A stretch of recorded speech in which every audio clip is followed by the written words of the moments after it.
Hi, I'm Sarah from McQueen. Such a pleasure to have you here in London. Maybe we could just begin with an intro. What can people expect when they watch Occupied City? I think an experience, as Bianca just said, I think an experience like no other in a way, is to be immersed in an environment, in a city in 1940, but see it in the present, a little bit like sci-fi. And that always feels like there's a lot of urgency to your work. Tell us a bit about what was the driving force to tell this story, not least the personal connection with Amsterdam and Bianca's work, but also why it's so relevant to talk about it right now. A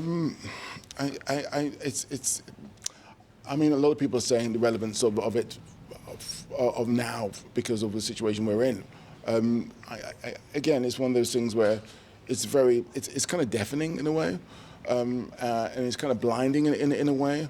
But we're not shouting at anyone. We're just telling it how it was and how it is. So the fact that people are picking up on that is a testament to people's intelligence when they watch the movie.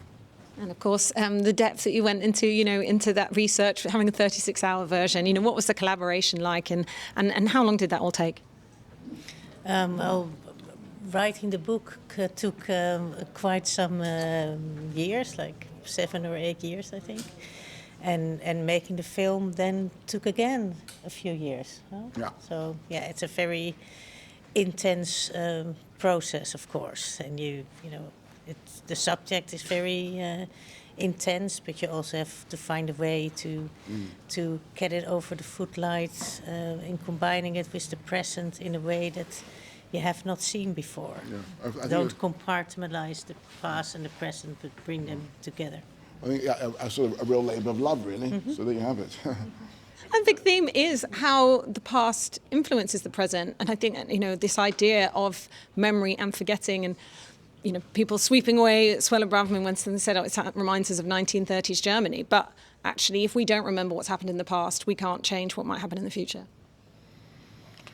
Yeah, and also, yes, absolutely. But sometimes, it comes at you in a very strange way. The present, in saying, okay, the past was. Sometimes it doesn't, because things are so unpredictable, which you could never think of. I mean, in the last 10 years, who would have thought? You wrote that script, they were throwing it back at you. Get out of here with that. But actually, it becomes truths. But what these things can do is alert you to how things could come at you, because they're not going to come at you the same way they did before, but in a different way. And I feel that it's just a case of what we can do as artists is only try and get people to sort of mobilize. And actually, as I said before, if you do nothing, nothing happens. So if you complain, you can only complain if you've done something and it didn't pull it off. So this is about a call to arms, if anything.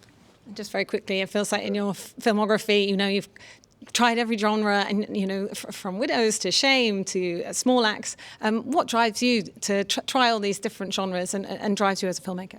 The subject matter tells me what to do. I don't choose the genre. I'm not interested in sort of subject matter. It's what. So I'm not interested in genre. I'm interested in subject matter.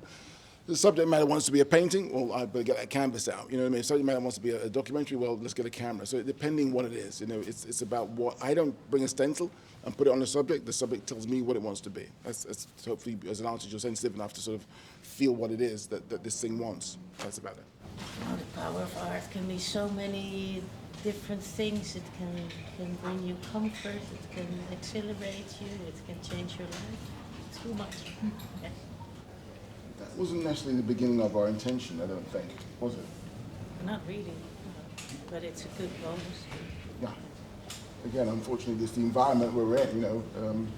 If it's raining, at least we could change the color of raincoat we wear. So therefore, we're embracing what was around us, really. Being me, Steve, simple, unapologetic. I think it's just one of those things where, when you're walking around, I think we sort of take for granted most of the things that we sort of have in our what we're accessible to. And I think what gave us that sort of freedom as such is things which happened in the past. And I think sometimes we just got to be reminded of actually what happened to get us to this point, and how we're going to maintain that freedom from pending dangers which are around us. And I think the example of our film, by coincidence, of course, is almost like it's history repeating itself a little bit.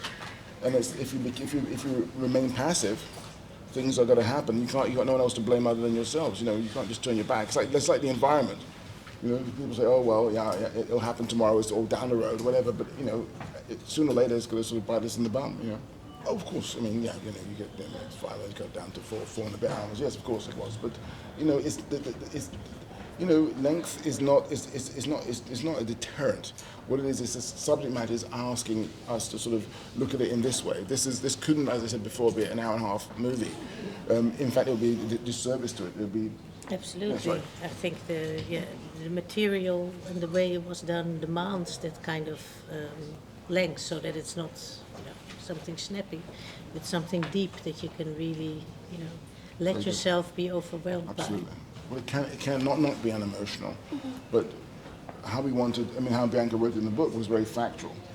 Yeah, I think with this kind of subject matter, all you have to do is let it speak for itself, and then try to be very open, so all the emotions and judgments are for the viewer. You don't need us to tell you and warn you, and the material will do it itself.